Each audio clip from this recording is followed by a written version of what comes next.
In geometry, how do you prove two shapes are the same?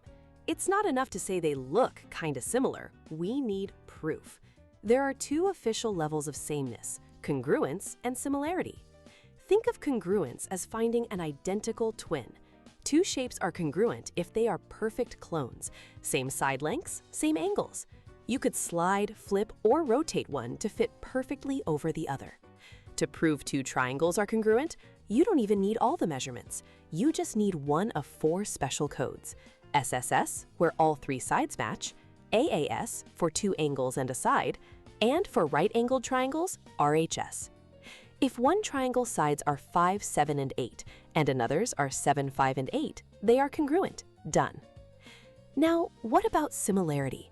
This is like a photo and its enlargement. The shape is the same, but the size is different. The key rule is that all the angles stay identical, but the sides are scaled up or down by the same amount. We call this the scale factor. Imagine a 2-meter-tall stick casting a 3-meter shadow. Nearby, a tree casts a 15-meter shadow. Because the sun's light hits them at the same angle, the triangles they form are similar.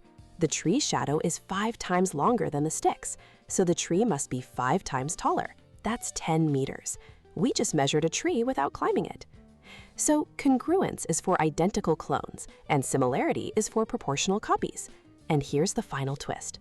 Congruence is just a special case of similarity. It's similarity with a scale factor of exactly 1. It's the hidden logic that connects everything from architectural blueprints to the zoom on your camera.